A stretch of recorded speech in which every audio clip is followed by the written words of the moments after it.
Dad begs to be cremated, but Aldon won't hear of it. Never mind that he's saying this at the table right in front of our old man, or that he has less money than the rest of us to spend on a casket and burial plot. As the oldest son, he thinks whatever he says goes.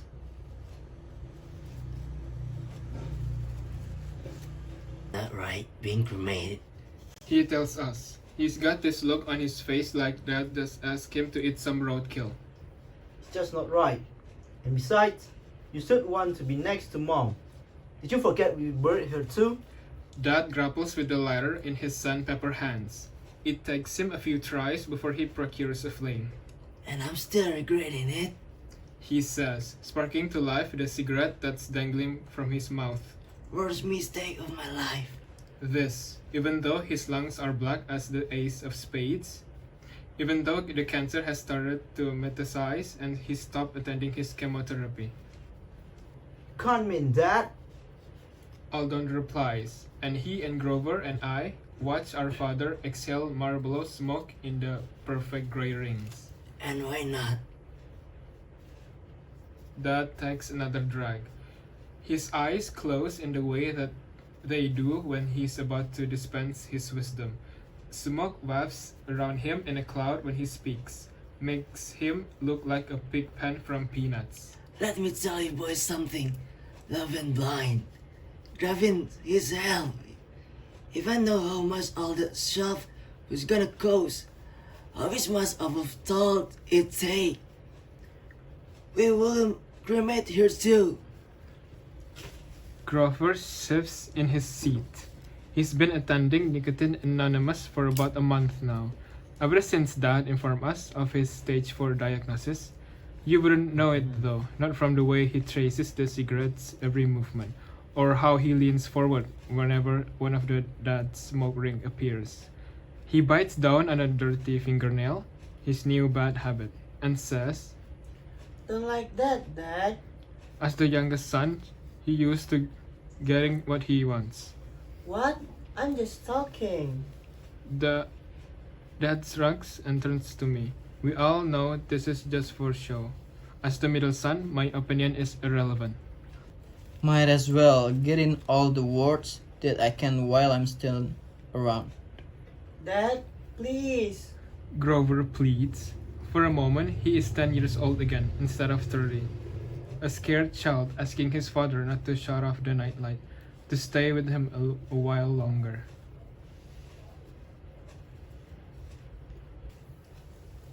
Dad called this morning and asked each of us to come over. Said he had some important news to disclose. I drove first to Aldon's house. His truck is in the shop again. And then we picked up Grover, who still doesn't have his license. The December air was cool, and little flakes of snow started to come down as we pulled into the driveway. When my brothers and I pulled out of my van and stumbled into Dad's house, the first thing he said was, Doctor gave me but a mouth. and then we all just stood there listening to the tick-tock of his grandfather clock. Aldon stands now and starts rummaging through one of the kitchen cabinets. He returns to the table, carrying 3 glasses and a bottle of Jim Beam. You should really get a better hiding spot. He says, jiggling the bottle.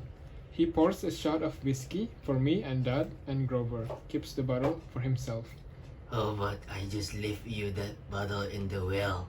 Dad retorts, and Aldon drinks to that. I look into setting things up with the cemetery this week. He says, See, if they still have a spot close to Mom that we can reserve. Soon as I do that, you're free to leave me whatever you want. Dad takes a breath. It looks like he's about to argue, and then he starts coughing. A noise like thunder. The wheezing rattles his body. He hunches over, one fist clenched tightly in front of his mouth, the upshot of his 5 decades of smoking. The sound floods the room. My own throat starts to tighten. Grover pushes his glass of whiskey in front of Dad, begging him to take a drink. To help himself, Aldon takes a long swig of Jim Beam. A full minute passes before Dad recovers. He breathes deeply, massages his chest with one hand, gulps his own whiskey shot, downs Grover's, then silently returns to his stubby cigarette. He is alive. Outside, the neighbor dog barks. An ambulance whizzes by, sirens whopping, and paints our blue and red shadows across the kitchen walls. But inside the house, we are quiet. We listen to the world pass by, listen to the sound of one another's breathing. I clear my throat. You really don't want to be buried? I ask, my first word since we arrived. My body is turned towards my father, but I'm looking out the picture window behind him, watching the hood of my car slowly collect snow, seeing the tiny flakes grow into something big and distinguishable. No. One word, one syllable, no explanation. And as our father, that is all he needs to say. He gives the cigarette one final puff. Then he grinds the butt in his ashtray to show he means business. On the drive home, Aldon and Grover and I met a pact. We agreed to visit Dad a few times each week, check in on him, help around the house, little things like that. And we do, for the most part. Sometimes Aldon has to stay late at his motel job, and sometimes neither of us are available to give Grover a ride. But mostly, we keep up our ends of the bargain. We wear our devotion to our father like a badge of honor. Today is exactly 1 month after the conversation in Dad's kitchen. A Sunday, which means it's my turn. January isn't any warmer than December, but it's not snowing this time when I park in the driveway. I grab the grocery bag from the passenger seat, look to see if everything is still there. Toilet paper, a week worth of microwave meals, and 5 packs of Marlboro Reds. Check, the front door is unlocked when I try the handle. Just give me a cigarette and leave the rest any place. Dad says when he sees me. He's in his usual spot, sprawled in his lazy boy recliner. Tilted so far back he is almost horizontal. His feet are up on the coffee table, dangerously close to the cigarette butt that's still smoldering in the ashtray. I hand him a carton. Then he looks at me and says, All of them. So I give him what he wants.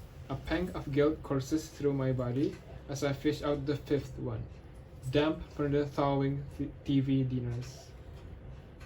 Last Sunday, he showed me the x-rays. His lungs look like 2 big sandbags, charcoal black except for a large grayish lump in the left one, the cancer. I flip through the pictures, my throat dries and my hands shaky, while he sat in his chair, blowing smoke up to the ceiling.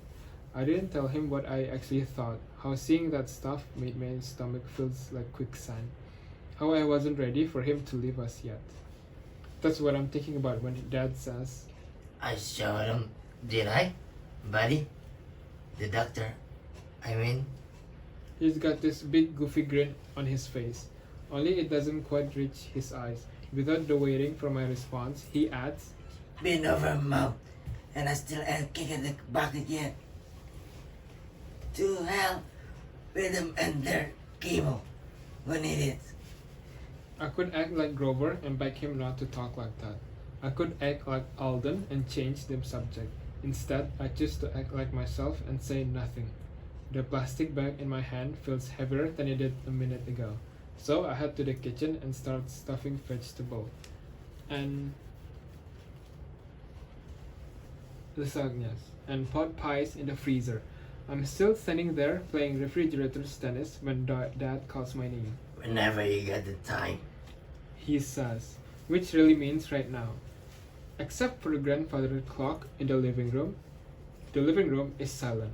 My father lifts a pack of cigarettes from the armrest like he's giving a toast, gestures to the couch. Sit down, son.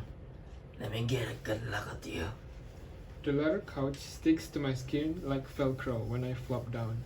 The two of us inspect each other like we're afraid.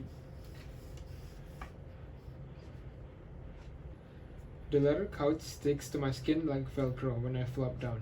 The two of us inspect each other like we're appraiser in antiques roadshow, searching for a treasure in a mountain of junk. He looks paler than he did last week. There is a red stain on his shirt. I'm thankful that I'm not the only one with dark circles under their eyes. As if reading my mind, he chuckles and says, You look like hell. this, even though he has lost all his weight and his hair in the past year, even though he looks nothing like the man in the photos on the mantelpiece. Baik aja. I reply, and from the way he smiles, I can tell he takes it as a compliment, a testament to his hardship. Which one of us went through chemo? He wagged his finger. He wags his finger, all too eager to one-up me. Which one of us is living on borrowed time? Which one of us could die tomorrow? Riddle me that. I sense the smile leaving my face, sense the levity leaving our conversation. What a feeling, to be reminded that your father isn't invincible. I wouldn't wish it on anybody.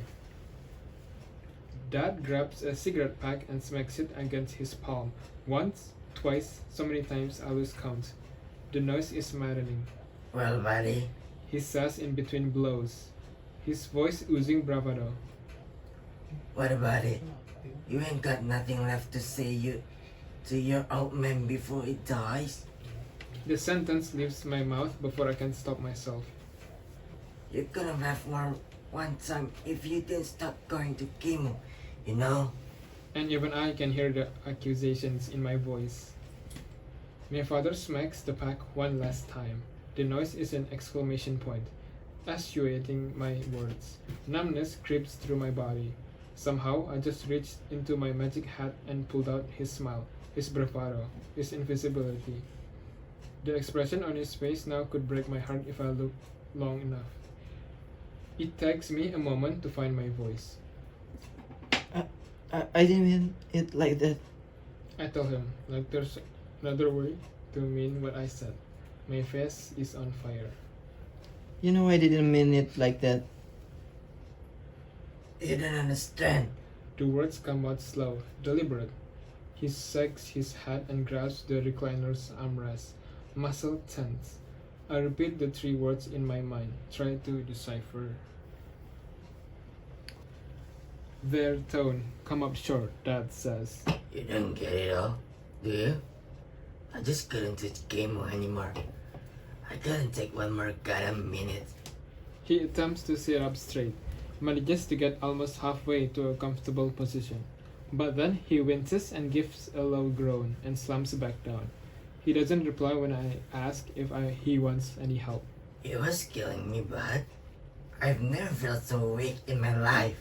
He tells me, tilting his head down, so he's looking in my direction instead of at the ceiling. And the sad effect, the nausea and the fatigue and the pain every day. You know, a month and a half since my last treatment, and I still feel like I'm someone else. I didn't know that. Do you know Aldon come over yesterday, and I couldn't even remember his name half the time he was here? My own son, for Tristan. I do not correct him. Do not tell him that Saturday visits belong to Grover. I didn't know that.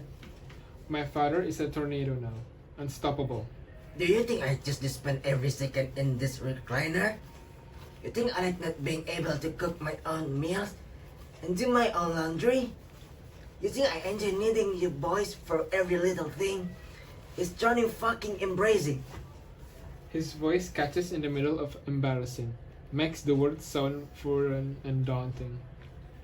And when he puts his hat in his hand, I feel something inside me shatter.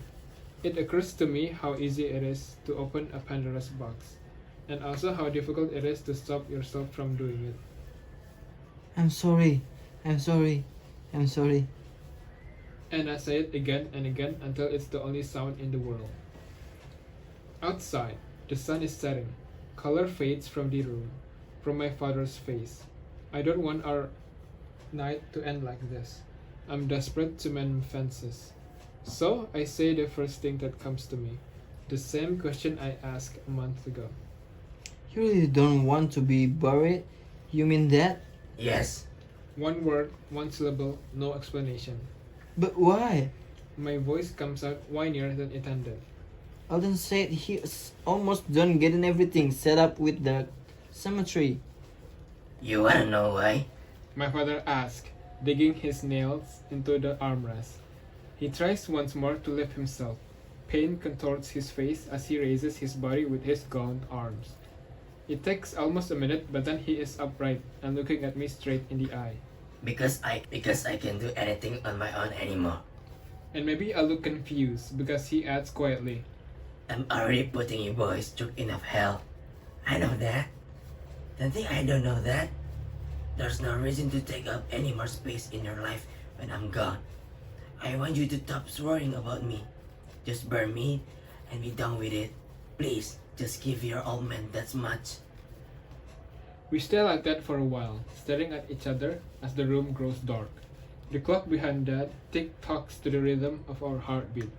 And it's true. Later, when I'm getting ready to head home, when my father is asleep in his recliner, I glanced at the ashtray on the coffee table, overflowing with discarded tobacco ash, and thought crosses my mind. That could leave him. Grover is the one who finds him 2 days later, kicked back in his lazy boy, eyes closed like he's ready to dispense some wisdom. Only he doesn't have the breath to do it anymore. Grover calls Aldon first, even though I was the one who drove him to the house, and was still waiting outside in the driveway. I try not to let that get to me. Aldon takes off early from the motel. When he pulls up to the curb, we walk inside together. Grover is sitting on the floor beside the recliner, holding Dad's hand. His smooth face is slick with tears. He says, I'm sorry. for what we don't know, but we understand and we apologize too. Sighing, Aldon sinks into the couch and rubs the bridge of his nose. He is turning 40 next week, but in the dim twilight, he looks much older. There is a patch of gray in his hair that I've never noticed before, wrinkles that come and go like a magic trick. He tells us that we will have to call 911 soon, to get the paramedics out here so they can whisk our father's body away. Grover protests, but Aldon is not Dad. He is our brother, the oldest son, and wherever he says, goes. He excuses himself to make a phone call, slipping out the door into the January evening and leaving a rush of cool air in his wake. I'm sorry. Grover says again, whether he's talking to me or to Dad, I can't be sure, but he looks peaceful. My father, our father, he's not quite smiling, but he doesn't look like he's in pain now. And before I know it, I feel myself walking across the room to the coffee table by the recliner. Grover asks what I'm up to. Bending down, I grab Dad's metal ashtray, filled to the brim with Dad's cigarettes. Then I go into the kitchen and dump it. The butts, the tobacco ash, the residue. It hits the bottom of the trash can with a satisfying thud. I blow on the metal until my reflection appears. Then I put the thing back where I found it. The front door opens. You guys, Aldon says, taking the cell phone from his ear and covering it with his hand. I got that man from the cemetery on the phone. You two have any questions from him while we're here? We are quiet. Grover hesitates, bites his nail, shakes his head no. I take a moment to make my decision. I don't have any questions for the man either, but I nod my head and hold out my hand. Aldon willingly drops the phone in my ashy palm, watches as I make my way to the door. The air feels warm around me. With each step, I imagine the man's shocked face on the other end of the line as I tell him that, unfortunately, we've changed our minds, that we've decided to have our father cremated after all. I will apologize for wasting his time. I will explain to him how grief makes us blind, and for the first time today, I can't help but smile as I grip the phone tighter, turn the doorknob, and step out into the night.